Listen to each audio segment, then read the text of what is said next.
Hi guys, it's Paula. I hope you are doing well today.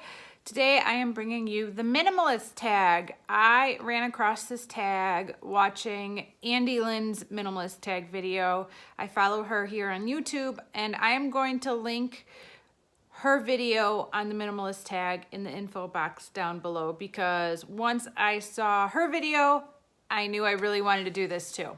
So there's only 6 questions. It's all about minimalism. So let's get started. Okay, the first question is, what drew you to minimalism?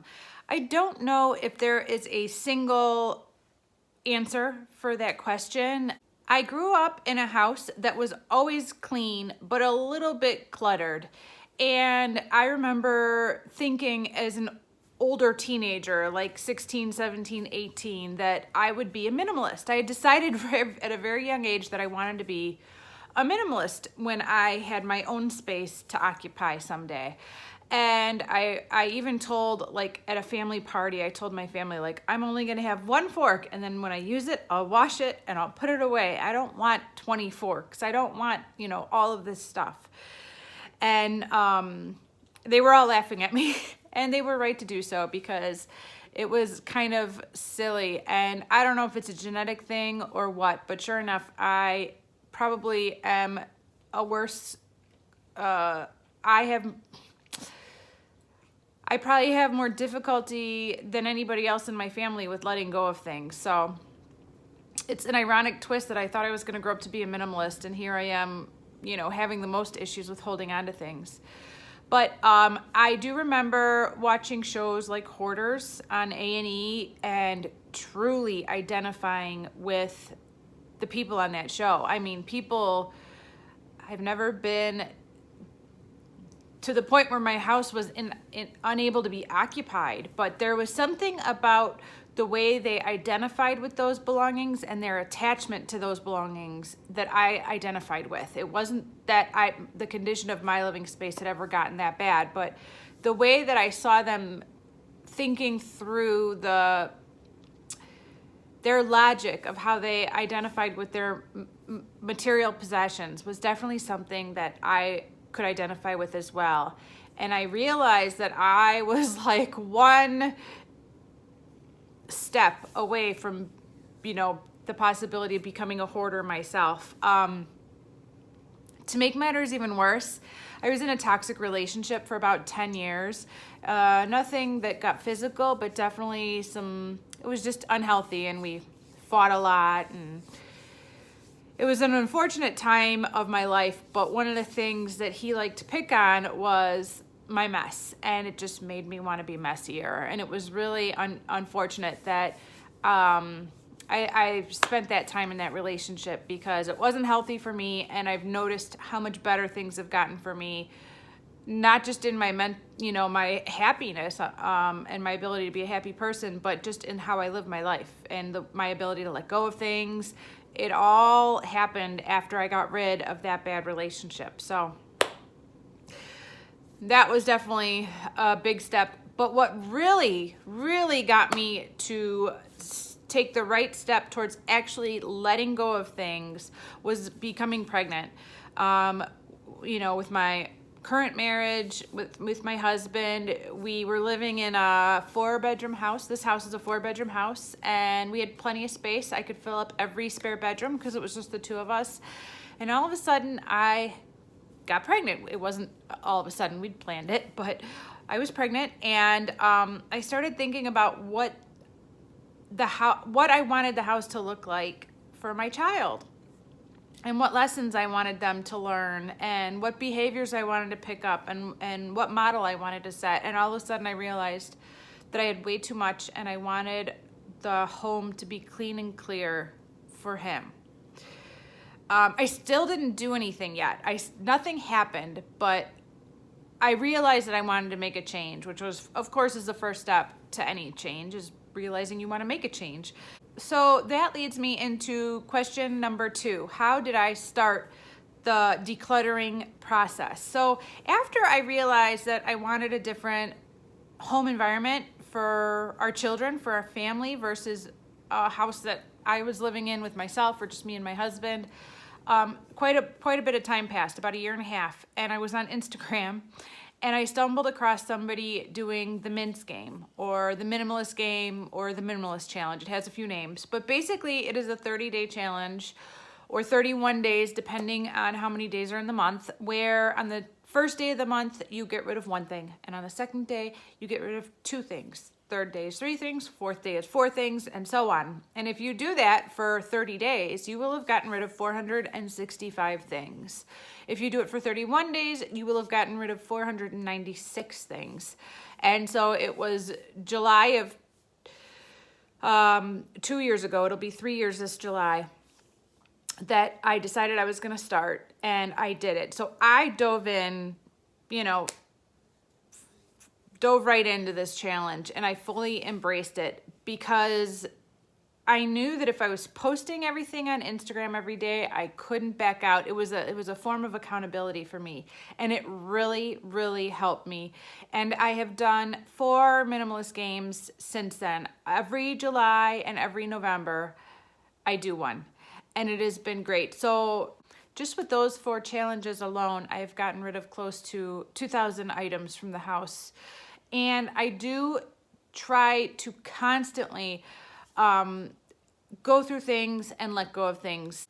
Now that I have gotten the decluttering skill developed, and I have the ability to declutter, which I didn't always have. I just wanted to hold on to everything, and everything had a purpose, and everything had a use, and it was all good for something, so don't get rid of it. Once I changed my mindset and accepted the fact that I don't need to keep everything, I am now better able to go through my items on a regular basis and decide what I can get rid of more regularly. So I'm not as dependent on the minimalist game as I used to be, but I am still thinking about doing it one more time in July.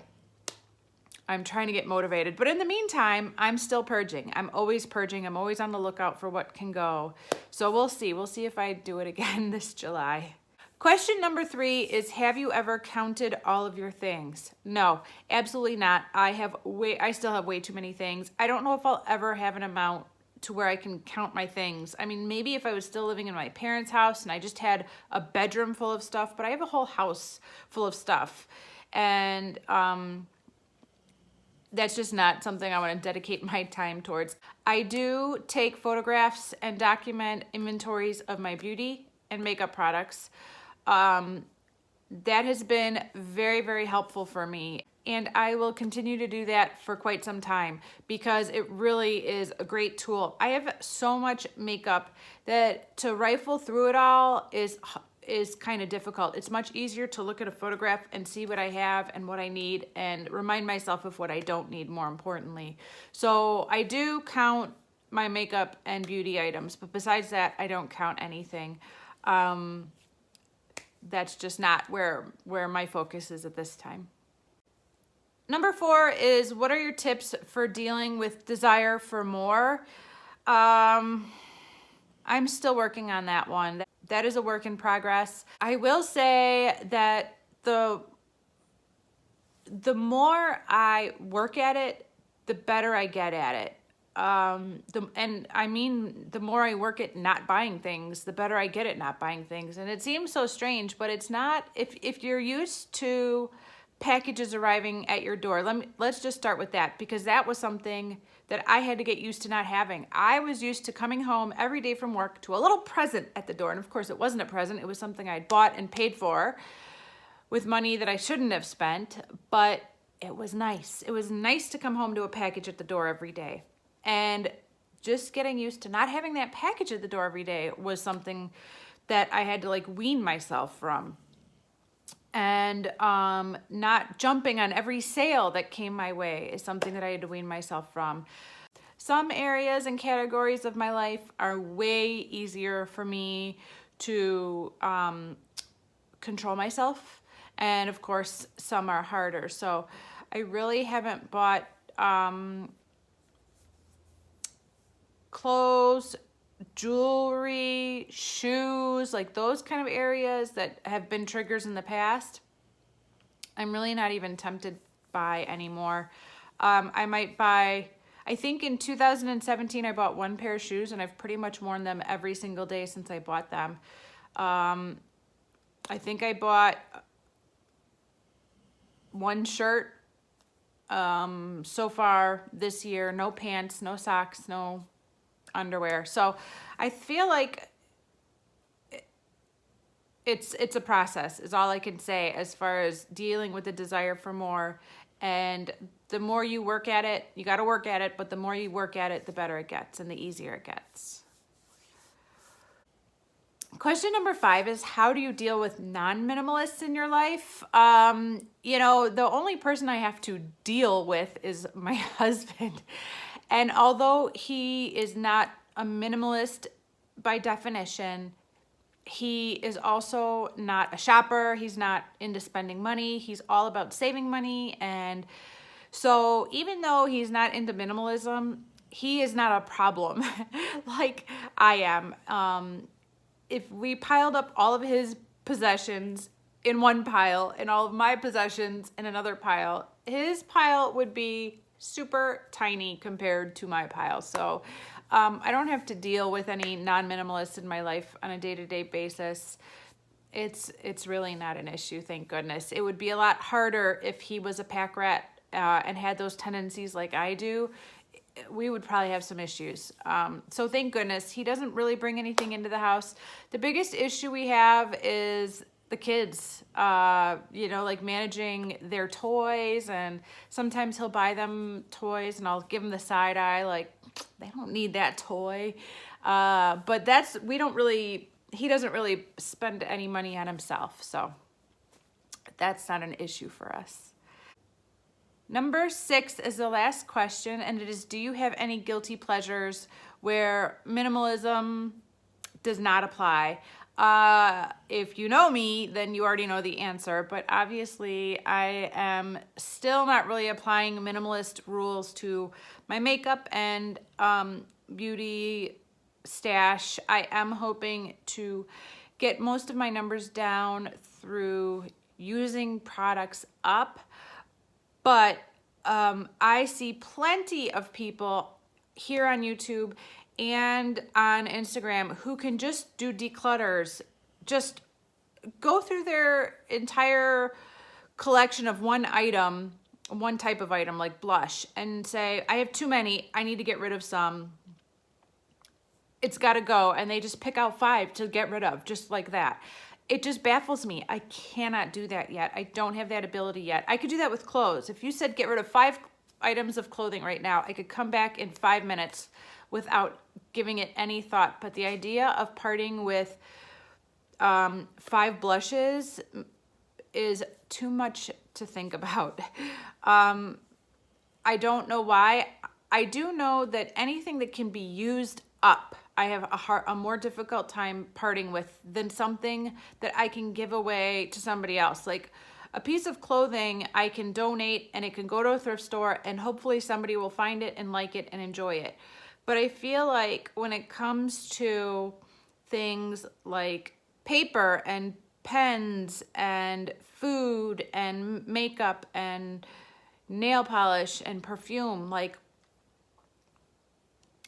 I don't know, I feel the need to use it up personally, and it's just a weird quirk. And I know I'm not the only one, but it is just so strange that I just have such a hard time letting go of those things. Whereas clothing and shoes and jewelry, I can part with without really too much emotional connection. So I don't know what that is all about, but that is how my brain works. Yeah, that's how my brain works. So this was the minimalist tag. I enjoyed answering these questions. I hope you guys enjoyed hearing the answers. I am going to tag one person. Since it's a tag, I feel a responsibility to tag somebody, and I'm tagging you, Jessica, because I know for a fact that she is on her own journey to minimalism. So Jessica Lee, you have been tagged. All right, guys, I hope you enjoyed this video. I will see you in the next one. Bye.